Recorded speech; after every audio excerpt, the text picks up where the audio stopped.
Pero cuando el Salvador hubo entregado su vida y exclamado en su último aliento, consumado es, entonces el cumplimiento del plan de la redención quedó asegurado. La promesa de salvación hecha a la pareja culpable en el Edén quedó ratificada.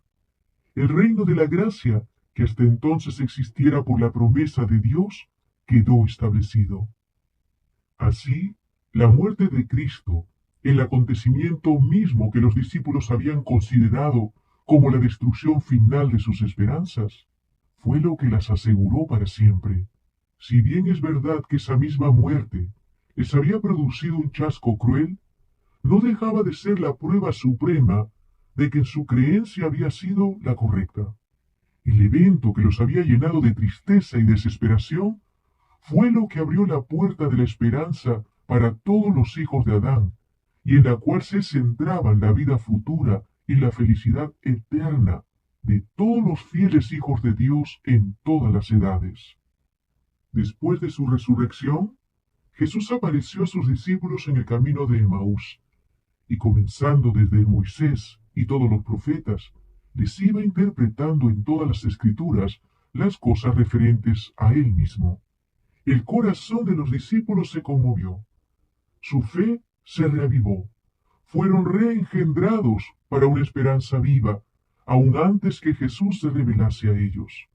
El propósito de éste era iluminar su entendimiento y fundar su fe en la segura palabra profética. Deseaba que la verdad se arraigase firmemente en su mente, no sólo porque era sostenida por su testimonio personal, sino por causa de las evidencias incuestionables presentadas por medio de los símbolos y sombras de la ley típica y las profecías del Antiguo Testamento. Era necesario que los seguidores de Cristo tuviesen una fe inteligente, no solo en beneficio propio, sino para que pudieran comunicar al mundo el conocimiento de Cristo. Y como primer paso en la comunicación de este conocimiento, Jesús dirigió a sus discípulos a Moisés y todos los profetas. Tal fue el testimonio dado por el Salvador resucitado en cuanto al valor y la importancia de las escrituras del Antiguo Testamento. ¿Qué cambio se efectuó en el corazón de los discípulos cuando contemplaron una vez más el amado semblante de su Maestro? En un sentido más completo y perfecto que nunca antes, habían hallado al ser de quien estaba escrito en la ley de Moisés y en los profetas. La incertidumbre, la angustia, la desesperación dejaron lugar a la seguridad perfecta, a la fe despejada. Es sorprendente que después de su ascensión, ellos estuviesen siempre en el templo alabando y bendiciendo a Dios. La gente que sólo sabía de la muerte ignominiosa del Salvador, los miraba para descubrir en sus semblantes una expresión de dolor, confusión y derrota, pero sólo veía en ellos alegría y triunfo. ¡Qué preparación la que habían recibido para la obra que les esperaba! La lección de 1844. Lo que experimentaron los discípulos que predicaron el Evangelio del Reino cuando vino Cristo por primera vez, tuvo su contraparte en lo que experimentaron quienes proclamaron el mensaje de su segundo advenimiento.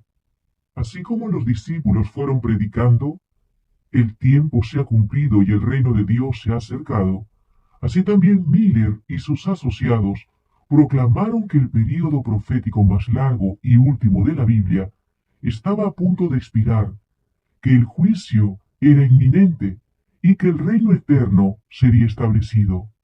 La predicación de los discípulos en cuanto al tiempo se basaba en las 70 semanas de Daniel 9. El mensaje dado por Miller y sus colaboradores anunciaba la conclusión de los 2300 días de Daniel 8:14, de los cuales las 70 semanas forman parte.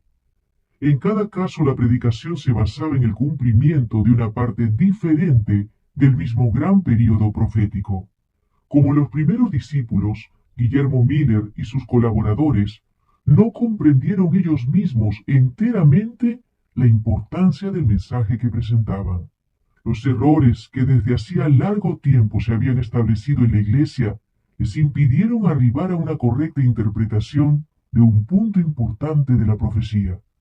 Por tanto, si bien proclamaron el mensaje que Dios les había confiado para que lo diesen al mundo, sufrieron un desengaño debido a una interpretación equivocada de su significado.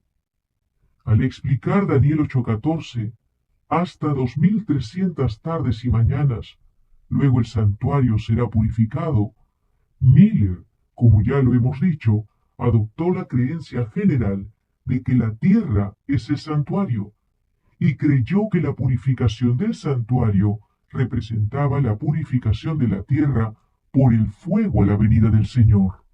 Por consiguiente, cuando encontró que el fin de los 2300 días estaba predicho con precisión, sacó la conclusión de que eso revelaba el tiempo de la segunda venida. Su error provenía de que había aceptado la creencia popular relativa a lo que constituye el santuario. En el sistema típico, que era una sombra del sacrificio y el sacerdocio de Cristo, la purificación del santuario era el último servicio efectuado por el sumo sacerdote en el ciclo anual de su ministerio. Era el acto final de la obra de expiación, una remoción o un quitar el pecado de Israel. Prefiguraba la obra final en el ministerio de nuestro sumo sacerdote en el cielo, en la remoción o el borrado de los pecados de su pueblo, los cuales están registrados en los libros celestiales. Este servicio involucra una obra de investigación, una obra de juicio, y precede inmediatamente la venida de Cristo en las nubes del cielo con gran poder y gloria, pues cuando Él venga, la causa de cada uno habrá sido juzgada. Jesús dice, yo vengo y mi galardón conmigo, para recompensar a cada uno según sea su obra. Esa obra de juicio que precede inmediatamente al segundo advenimiento es la que anuncia en el primer mensaje angélico de Apocalipsis 14:7. Temed a Dios y dadle gloria, porque ha llegado la hora de su juicio. Los que proclamaron esta advertencia dieron el mensaje correcto en el tiempo correcto. Pero así como los primitivos discípulos declararan, el tiempo se ha cumplido y el reino de Dios se ha acercado, basándose en la profecía de Daniel 9, sin darse cuenta de que la muerte del Mesías estaba anunciada en el mismo pasaje bíblico, así también Miller y sus colaboradores predicaron el mensaje basados en Daniel 8:14 y Apocalipsis 14:7, sin echar de ver que en Apocalipsis 14 aún había otros mensajes que también debían ser proclamados antes del advenimiento del Señor. El conocimiento del correcto significado de la frase el día y la hora que nadie sabe, dentro de su contexto cultural, es esencial para comprender las palabras declaradas por nuestro Maestro Santo cuando revela que el específico día de su segunda venida sería al inicio de algún mes lunar, es decir, en el día y hora que nadie sabe. Para acercarse a Dios. Recuerde que Él nació, recuerde que Él murió, y recuerde que Él resucitó, pero también recuerde que Él volverá, y que de lo que usted haga aquí en tierra, depende cómo vivirá el cielo, si usted gana el cielo, porque el cielo no es para todos, fue hecho para todos, pero no todos aceptan el cielo. Cuando Jesús venga, Él no vendrá a destruirlo a usted o a destruirme a mí. No, porque somos lo más lindo para Dios. Él nos ama. A veces la gente cree que Él viene a destruir al ser humano. No, Él viene a destruir el pecado. Y como usted se aferró al pecado, Él debe destruirlo a usted con el pecado. Pero si usted suelta el pecado ahora, cuando Jesucristo venga, usted podrá ascender con las nubes de los ángeles, con las nubes de ángeles, con los santos ángeles, y recibirá al Señor.